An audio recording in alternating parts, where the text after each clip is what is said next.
Ассаламу алейкум рахматуллахи ва баракатух. Көбінесе мешітке келген кезде біз мына нәрселерді байқаймыз. Адамдар макрух уақыттарында сәлем намазын немесе нәфіл намаздарын оқып жатады. Макрух уақыттарында сәлем намазы немесе нәфіл намаздарын оқуға болмайды. Өйткені бұл уақыттарды макрух деп атаған.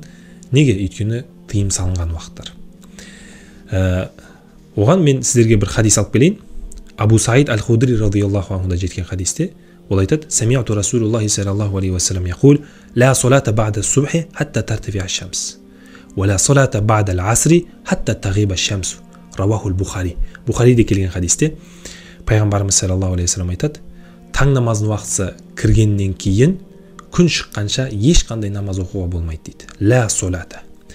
Одан кейін аср намазынан кейін күн батқанша ешқандай намаз оқуға болмайды дейді. Яғни ла салата дейді пайғамбарымыз саллаллаху алейхи ва саллям. Ал енді бір хадистер келеді ғой. Али радиаллаху анхудың хадисі келеді ғой.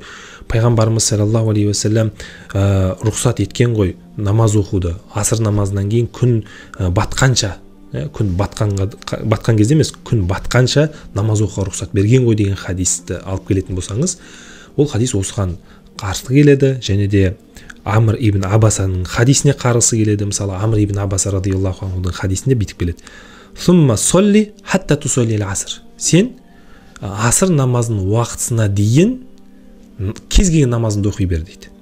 "Сумма қсур ани сола." Одан кейін, яғни аср намазын оқып болғаннан кейін намаздан тыйыл деп айтады. Бұл Амр ибн Абасаның несі? Хадисі. Енді бұл екі хадистер, бұл хадистерді жинақтаған кезде, бір-біріне қайшы шыққан кезде, жумхур ғұламалардың айтуы бойынша аср намазынан кейін барлық намаздар рұқсат етілмейді деген нәрсені айтып жатыр. Міне قد علم بإجماع الجمهور أن جواز الصلاة بعد العصر ليس على عمومه. Яғни осы жерден біз мына нәрсені байқауымыз керек. Енді аср намазынан кейін қандай намаздар рұқсат етіледі?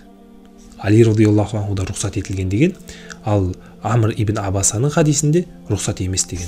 Ал біз оның алдында Абу Саид аль-Худри радиаллаху анхудың хадисінде мүлдем намаз рұқсат жоқ деп келген. Ол Бухариде келеді. Енді біздің Ханафи мазхабы бойынша аср намазынан кейін және де таң намазының уақыты кіріп болғаннан кейін өтіп кеткен қаза намаздарды өтеуге рұқсат етіледі. Нәфіл намаздарды оқуға рұқсат етілмейді. Және де манзур болған намаздарды оқуға рұқсат етілмейді. Осы нәрсені біз ажыратып білуіміз керек. Ал енді тағы да бір хадис оқып берейін сіздерге. Таң намазының уақытысы кіргеннен кейін Хафса радиаллаху анхадан жеткен хадисте ол айтады: "Кана Расулуллахи саллаллаху алейхи ва саллям иза талаа аль-фаджру ла юсалли илля ракатайни" деп келеді. Бұл хадис Раваху Муслим дейді. Муслимде келеді.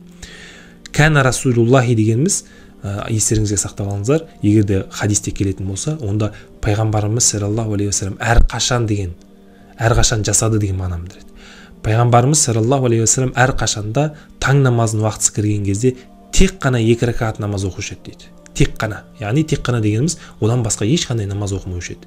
Яғни 2 ракат дегеніміз ол не? Таң намазының сүннеті деген мағынаны білдіреді. Міне, хадистер өте көп. Мен мына жақта қазір барлық хадистердің бәрін оқып бермей қойын. Осы хадистің өзі осы жақтағы барлық біраз хадистерге дәлел. Ва ахиру дa'вана анил хамдулиллахи раббил аламин.